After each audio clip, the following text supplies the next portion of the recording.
একজন ভদ্র মহিলা একটি বৃহৎ মাংস সরবরাহ কারখানায় চাকরি করতেন।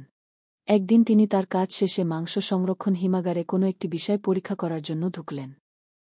দুর্ভাগ্যবশত কোনো কারণে আকস্মিকভাবে হিমাগারের দরজা বন্ধ হয়ে স্বয়ংক্রিয়ভাবে তালাবদ্ধ হয়ে ভদ্র মহিলা ভিতরে আটকা পড়লেন।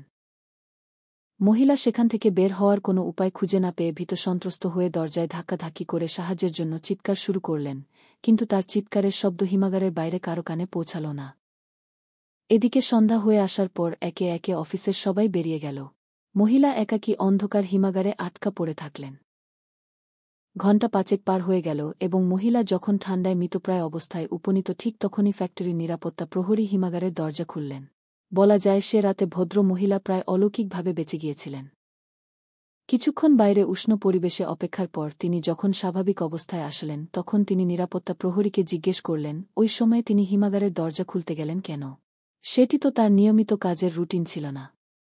তখন নিরাপত্তা প্রহরী বললে, আমি এই কারখানায় বিগত ৩০ বছর যাবৎ কারখানার প্রবেশদ্বারে নিরাপত্তা প্রহরী হিসেবে কর্মরত আছি।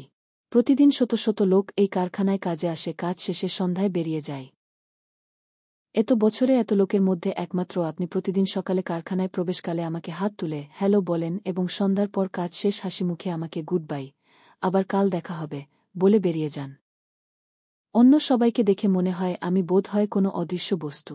কেউ আমাকে কোনো দিন দেখতেই পায় না। আজও রোজকার মতো সকালে আপনি আমাকে হ্যালো বলে প্রবেশ করলেন। সন্ধ্যার পর একে একে সবাই কাজ শেষে বেরিয়ে গেল। ভাবলাম গেট বন্ধ করে তালা লাগিয়ে বিশ্রাম নেব। হঠাৎ মনে হলো কি ব্যাপার যে ভদ্র মহিলা আমাকে গুড বাই, আবার কাল দেখা হবে, বলে বেরিয়ে যায়, তাকে তো বের হতে দেখলাম না। প্রথমে ভাবলাম হয়তো কোনো কাজে আপনার বিলম্ব হচ্ছে, তাই গেট বন্ধ না করে প্রায় ঘণ্টাখানেক অপেক্ষা করলাম। তারপরেও যখন আপনাকে বের হতে দেখলাম না তখন কৌতূহলবশত সারা কারখানার আনাচে কানাচে প্রতিটি জায়গায় খুঁজে কোথাও না পেয়ে কেমন এক ভয় মিশ্রিত সন্দেহ হল। তখনই আমি হিমাগারের দরজা খুলে আপনাকে মেঝের উপর পড়ে থাকতে দেখলাম। সত্যি বলতে কি আমি প্রতিদিন মনে মনে সকালে হ্যালো, সন্ধ্যায় বাই এই শব্দ দুটো শোনার অপেক্ষায় থাকি। কেননা ওই শব্দ দুটিই আমাকে মনে করিয়ে দেয় যে আমিও একজন মানুষ।